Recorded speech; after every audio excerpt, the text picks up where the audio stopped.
लोकसभा चुनाव में India alliance के दलों ने भाजपा पर निशाना साधते हुए कहा कि यदि इन्हें 400 सीट मिले तो संविधान बदल देंगे और वंचितों का आरक्षण छीन लिया जाएगा। माना जाता है कि महाराष्ट्र, यूपी जैसे राज्यों में इनका ही असर दिख रहा है और भाजपा एवं उनके सहयोगी दलों को बहुत कम सीटें मिली थी।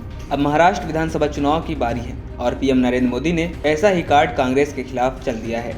मंगलवार को महाराष्ट्र के चिमूर में एक रैली को संबोधित करते हुए उन्होंने कहा कि यदि आप एकजुट नहीं रहें तो कांग्रेस आरक्षण छीन लेगी। पीएम नरेंद्र मोदी ने कहा कि अगर आप एक नहीं रहें, आपकी एकजुटता टूटी तो सबसे पहले कांग्रेस आपका रिजर्वेशन छीन लेगी। उन्होंने कहा कि देश की सबसे पुरानी पार्टी कांग्रेस लोगों को जाति के आधार पर बांट रही है। हमें एक रहना होगा ताकि समृद्धि बनी रहे। उन्होंने कहा कि इस देश में 10% आबादी आदिवासियों की है, जबकि कांग्रेस इन्हें जातियों में बांटना चाहती है ताकि उन्हें कमजोर कर सके। उन्होंने आगे कहा कि यदि आदिवासी समुदाय बट गया तो फिर ये लोग उनकी पहचान को ही खत्म कर देंगे। कांग्रेस के युवराज ने विदेश में यह बात कही भी है।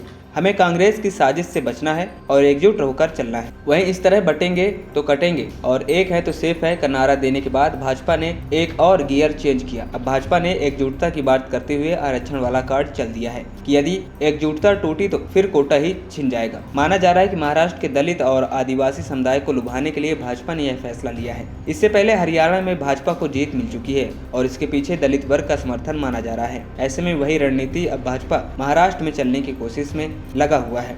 गौरतलब है कि महाराष्ट्र में अब लगभग एक सप्ताह का ही चुनाव प्रचार बचा हुआ है। ऐसे में पीएम नरेंद्र मोदी और योगी आदित्यनाथ की सक्रियता बढ़ गई है और भाजपा के राजनीतिकारों का कहना है कि एकता के नारे का असर भी दिखाई दे रहा है। इस बीच आरएसएस के कार्यकर्ता को भी साथ लाने की कोशिश चल रही है। एएनपी टाइम्स की रिपोर्ट।